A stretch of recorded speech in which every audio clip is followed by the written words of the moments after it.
The Orthodox Voice presents a sermon by Father Alexander Schmemann, Joy and Triumph of the Cross. On Saturday evening of the third week of Great Lent, the cross is brought out to the center of every church, and veneration is offered to it. This marks the beginning of our journey toward the most central and profound theme of the Christian faith, the theme of crucifixion, suffering, and death. Why is it profound? Isn't suffering an intrinsic part of life, something we've each experienced all too often? Yes, indeed. But this isn't about us, it's about Christ. We profess that Christ is God, and from God, from faith, from religion, do we not anticipate relief, if not a full cessation of our sufferings? Both the faithful and the skeptics often agree in a peculiar harmony, asserting that religion is above all a source of help, comfort, and balm for the soul.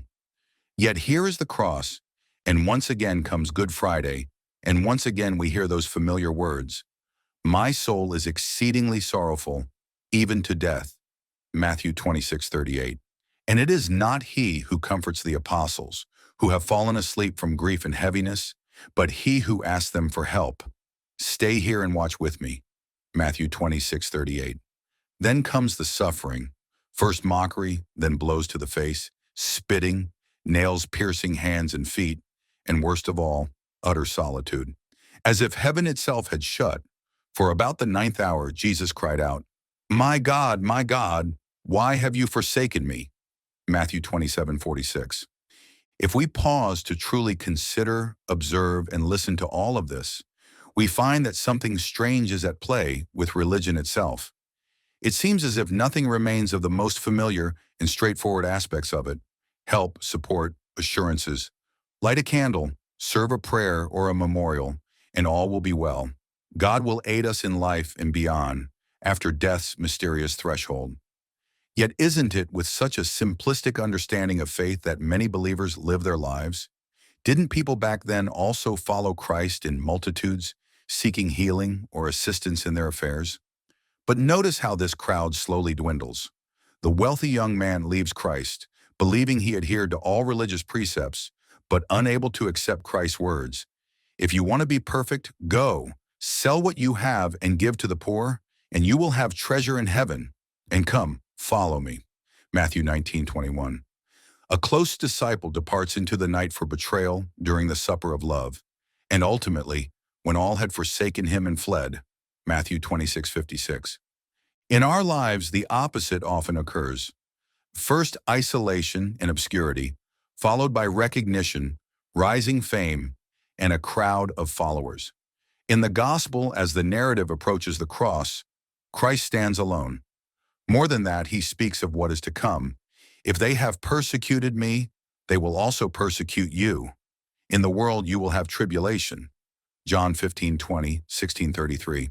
To us, essentially, he extends but one call: to take up the cross and bear it. And we understand what sort of cross this is. Yes, something peculiar is occurring with religion here. Instead of help, a cross. Instead of comfort and guarantees of well-being, "If they have persecuted me, they will persecute you." And when we read in the gospel about the Pharisees who mocked the crucified Christ, he saved others. Himself he cannot save. If he is the King of Israel, let him now come down from the cross, and we will believe him. Matthew 27:42. Do we not recall the present-day mockery directed at faith? "So did your God save you?" Indeed, as long as we expect from God only miraculous interventions to obliterate suffering from our lives, mockery and derision will prevail. After all, for a headache, any cheap pill is quicker and more effective. We cannot comprehend the mystery of the cross as long as we await such medication, be it for significant or trivial matters, from religion. So long as this perception persists, the cross, despite all the gold and silver that adorn it, remains what the Apostle Paul proclaimed at the dawn of Christianity: a stumbling block to the Jews and foolishness to the Greeks. 1 Corinthians 1:23.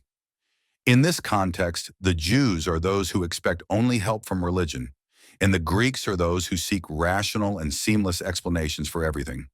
But once more, the cross is brought forth, and the church approaches the unique week that invites us not so much to ponder and deliberate, but to silently and attentively follow each step of Christ, his slow and inexorable journey towards suffering, crucifixion, and death, inviting us to embrace this cross. Something mysterious happens to us in the process. As we detach from our own concerns, burdens, and even pains, we fix our eyes on the other, on the silently grieving and suffering man, on that night of terror, betrayal, and alienation, but also on triumph, love, and victory. Unbeknownst to ourselves, the trivial and self-centered religion falls away, the kind that seeks only its own benefit and even demands that God serve it alone. And it becomes clear that religion, at its deepest level, concerns something entirely different. In the end, it is not about help or relief, but joy and triumph. Therefore, in the following reflections, we will at least mentally trace this path after Christ, bearing his cross, ascending to Golgotha, and perhaps something of infinite importance will again unfold within our souls. This is why the cross is set in the center of the Church during Lent. This is what the Church calls us to contemplate during the week of the veneration of the cross, to begin our own approach to the final, possibly fearsome, yet also most joyful mystery of our faith. Thank you for listening to the Orthodox Voice. May God bless you and keep you. May the Lord make his face shine upon you and be gracious to you. May the Lord turn his face toward you and give you peace. Amen.